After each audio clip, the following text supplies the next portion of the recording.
कोई press conference नहीं, अगर आपको एक आध सवाल पूछना है तो आप पूछ लीजिए। आप कुछ बोलेंगे दादा? ये मुझे क्या बोलना है? नहीं है, ये उसके लिए नहीं है।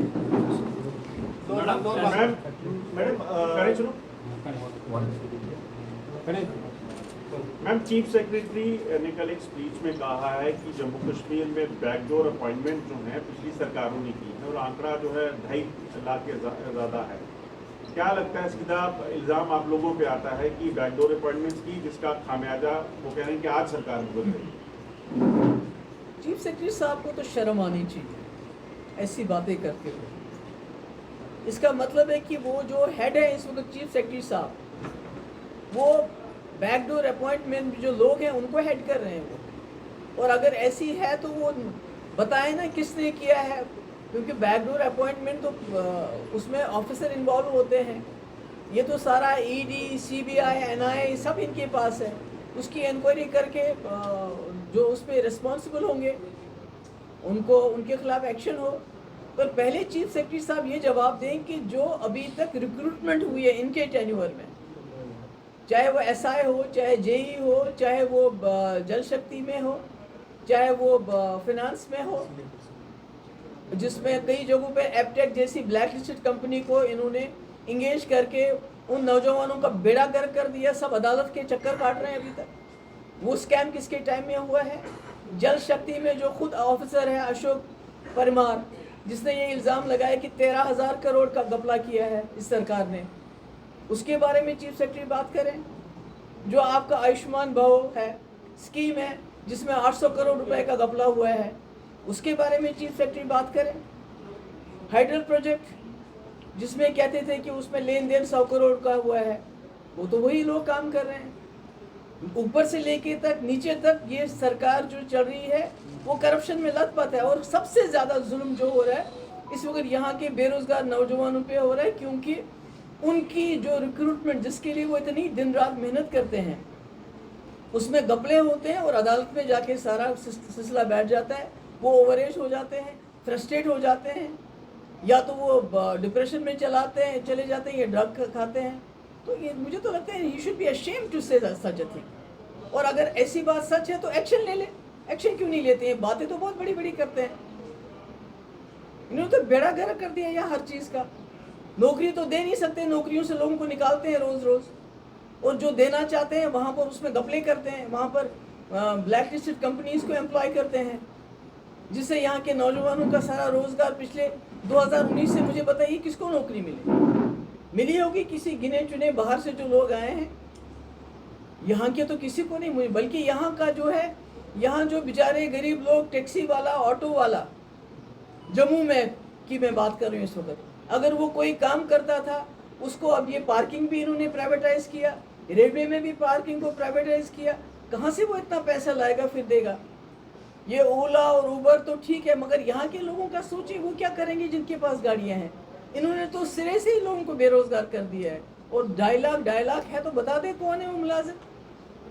उन्हीं के जरिए ही इस वक्त पूरे जम्मू कश्मीर को चला रहे हैं ना, उन्हीं मुलाजिमों के जरिए जो 2.5 लाख है। टोटल तो 3 लाख से 4 लाख मुलाजिम है, उसमें 2.5 लाख माइनस कर लीजिए। तो ये सारा सिस्टम तो उन्हीं मुलाजिमों से चलता है जिनको ये बैकडोर एंट्री की बात करते हैं। He is a loose tongue. He should not make such loose talk. और कोई मैडम ऐसी और दूसरी बात, कितने सिटिंग इस वक्त कमिश्नर सेक्रेटरीज हैं जिनके खिलाफ करप्शन के चार्जेस और सीबीआई की इंक्वायरी इस वक्त चल रही है? बताइए कितने सारे लोग हैं इससे? क्या कर रहे हैं चीफ सेक्रेटरी साहब? What is he doing? अगर आपके चीफ सेक्रेटरी, जो आपके सेक्रेटरी हैं, कमिश्नर सेक्रेटरी हैं, जो सारा काम काज चलाते हैं, अगर उनके खिलाफ खुद करप्शन के चार्जेस और सीबीआई की इंक्वायरी चल रही है, तो ये चीफ सेक्रेटरी किस चीज़ के हैं कि उन्हीं अफसरों के ऊपर चीफ सेक्रेटरी बने हुए हैं? ये एनीथिंग एल्स? मैडम ऐसी रिपोर्ट्स हैं कि पहले ये कह रहे थे कि प्रॉपर्टी टैक्स लगा दिया जाएगा, लेकिन अब ये कहा जा रहा है कि जब गवर्नमेंट कहेगी 30 सितंबर का ऑर्डर है, इसमें ये कहा जाता है कि अभी प्रॉपर्टी टैक्स फिलहाल नहीं लगाया जाएगा। आप क्या कहना चाहते हैं? Property tax, what you want me to, what are you asking me? अच्छा, क्या आपको लगता है ये खबरें हैं कि आने वाले चुनाव है, क्या चुनाव की वजह से आपको लगता है कि रेफर किया गया है? आप किस तरह से देखते हैं अगर प्रॉपर्टी? देखिए, इन्होंने पूरे जम्मू कश्मीर लद्दाख की कमर तोड़ दी है। बिलखुसूस अगर हम जम्मू की बात करें, यहाँ पर टोल टैक्स, स्मार्ट मीटर और अब प्रॉपर्टी टैक्स, ये सब मिल मिला के यहाँ पहले दरबार मुंह बंद कर दिया। यहाँ जितने भी कॉन्ट्रैक्ट्स हैं छोटे बड़े बाहर लोगों को वो आउटसोर्स किए जाते हैं, फिर वो सबलेट करते हैं, वो कमीशन लेते हैं। यहाँ आप देखिए कितने सारे लोगों के जो ट्रॉलीज वगैरह हैं वो बैठ गई हैं, बिकॉज वो बेचारे वही चलाते थे, सीमेंट बाजी लेते थे एक जगह से दूसरी जगह। तो इन्होंने तो यहाँ के लोगों की ऑलरेडी कमर तोड़ दी है। कश्मीर के लोग तो खुशकिस्मत हैं इस हिसाब से कम कश्मीर NIA की वजह से, ED की वजह से न्यूज़ में रहता है, G20 की वजह से न्यूज़ में रहता है, और दुनिया भर को ये दिखाना चाहते हैं कि कश्मीर में हमने हालात ठीक किए। At least Kashmir is in focus, may be for many times wrong reasons. जो छापे पड़ते हैं, पकड़ दकड़ होती है, UAP के अंदर जर्नलिस्ट को बंद किया जाता है, पर जम्मू का तो नामो निशान ही नहीं रखा कहीं इन्होंने। जम्मू का तो नाम ही नहीं लेते, और अगर नाम लेते हैं तो property tax, smart meters, toll tax और बाकी ये जो इन्होंने अब प्राइवेटाइज करना शुरू कर दिया, आपकी जो पार्किंग से हो, तो क्या करेंगे यहाँ के लोग? जहर खाएंगे, क्या करेंगे? रावण का पोस्टर जैसे उन्होंने राहुल गांधी को रावणा की तरह दिखाया हुआ और कहा कि ये डेमन है, he is going to destroy Bharat. How you see that poster depicting Rahul Gandhi as Ravana? Well, it shows their frustration. They are totally frustrated with India alliance, and they know in their heart of hearts कि जो इनका जो whatever tactics they have played, जो भी करते थे, हिंदू मुस्लिम लड़ाई के लड़ते थे, वो फेल हो गई है। And just imagine for a second, एक सेकेंड के लिए इमेजिन कर लीजिए, अगर इस पोस्टर पे किसी बीजेपी के सुप्रीम लीडर की फोटो होती तो अभी तक वो बंदा जेल में डाल दिया होता, बिना जमानत के, कोई केस नहीं, कोई पूछताछ नहीं, उसको जेल में डाल दिया होता। तो यही लोग सनातन धर्म की कस्में खाते हैं। ये जानते हैं सनातन धर्म क्या है? सनातन धर्म यही सिखाता है कि आप अपने जो आपका अपोनेंट है उसको रावण बताओ। अरे ये तो सनातन धर्म से बहुत दूर है, ये तो बड़े ही भ्रष्ट लोग हैं, इन्होंने तो बेड़ा गर्क कर रखा है। सनातन धर्म कहते हैं वासुदेवा कुटुंबकम, ये किसको मानते हैं? ये किसको मानते हैं? फैमिली। हाँ, हो सकता है पूरी दुनिया को फैमिली मानते हो, पूरी दुनिया में जाते हैं, वहाँ मस्जिदों में सलाम करते हैं, वहाँ मुसलमान लीडरों के गले मिल जाते हैं, पर यहाँ इस मुल्क में तो मुसलमानों को लिंच करते हैं। ये झूठ बोलते हैं, आपका सनातन धर्म बोलते हैं सच बोलो, ये सच बोलते हैं क्या? वो अहिंसा का पाठ पढ़ाता है, ये अहिंसा में यकीन रखते हैं क्या?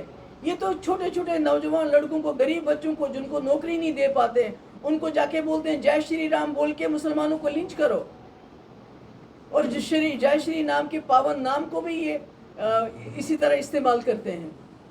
तो क्या है ये लोग? तो शर्म आनी चाहिए।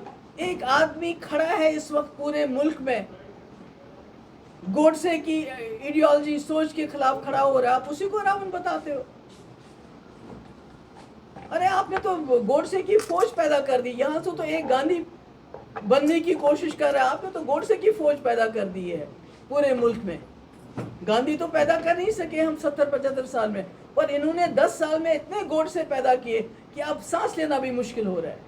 Thank you, I think that's enough, except for one point. ये जो इन्होंने माइग्रेंट्स का जो बंद कर दिया है, उनकी जो माइग्रेंट्स काफ़ी कोई 2000 के करीब, जो उनका राशन, उनका जो फाइनेंशियल हेल्प बंद कर दिया है।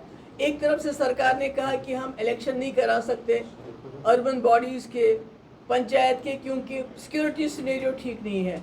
दूसरी तरफ से जो लोग कश्मीर से माइग्रेंट होके जम्मू में रहते हैं या कश्मीर के अंदर होटलों में रहते हैं, वो अपना रोज़गार नहीं कमा सकते, बाहर नहीं आ सकते, उनका इस तरह से माइग्रेंट फंड बंद करना, फाइनेंस बंद करना, राशन बंद करना पिछले 2 महीने से, मुझे लगता है ये बहुत ही बड़ा जुर्म है। और खुदा ना खास्ता अगर इसमें से किसी को कल को मारा गया तो वो खून जो है इस सरकार के सर पे होगा। Thank you so much. Thank you.